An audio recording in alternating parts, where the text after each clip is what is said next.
बिस्मिल्लाहिर्रहमानिर्रहीम। शुरू अल्लाह के नाम से जो बड़ा मेहरबान निहायत रहम वाला है। अस्सलाम वालेकुम गाइस। तो हम डिस्कस कर रहे हैं एंटी रिलेशनशिप डायग्राम के बारे में।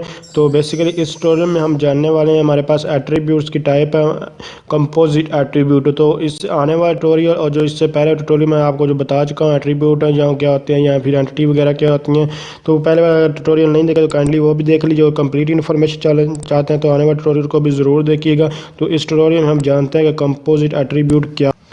तो कंपोजिट एट्रीब्यूट नाम से पता चल रहा है, कंपोजिट मतलब इकट्ठा मजमू होना की कुछ चीज़ों का। अब मजमू किन का एट्रीब्यूट मतलब कि चूँकि हम बात कर रहे हैं एट्रीब्यूट के बारे में, तो इसलिए अब कंपोजिट एट्रीब्यूट क्या हुआ कि ऐसा एट्रीब्यूट जिसको मज़ीद जो है वो तोड़ा जा सके, मज़ीद डिवाइड किया जा सके, वो हमारे पास कंपोजिट एट्रीब्यूट होता है। जैसे कि एक नाम है, अब जो नेम है ये हमारे पास को फर्स्ट नेम, लास्ट नेम या मिडल नेम वगैरह में तोड़ा जा सकता है। तो ये हमारे पास जो नेम हुआ, ये नेम है हमारे पास क्या है, कंपोजिट एट्रीब्यूट है। इसी तरह जो एड्रेस है, अब एड्रेस को मज़ीद जो है वो तोड़ा जा सकता है।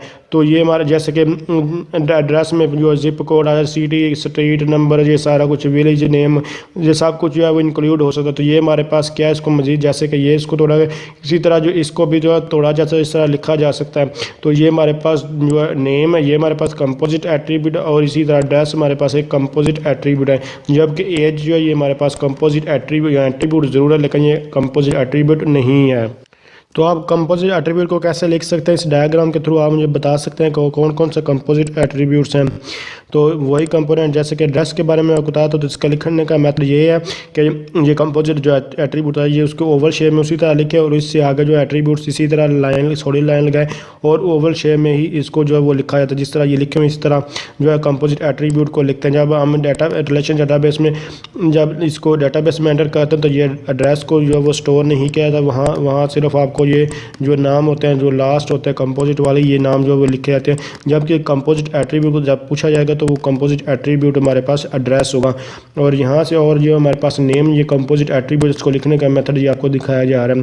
तो ये हमारे पास कंपोजिट एट्रीब्यूट्स है, जबकि ये हमारे पास ये कंपोजिट एट्रीब्यूट नहीं है। ये एट्रीब्यूट के मुख्तलिफ टाइप्स हैं, ये हम इनको बाद में हम देखते हैं आने वाले ट्यूटोरियल। मजीद इससे पहले कुछ देख चुके हैं, कुछ को आने वाले ट्यूटोरियल्स में हम जो है वो देखेंगे।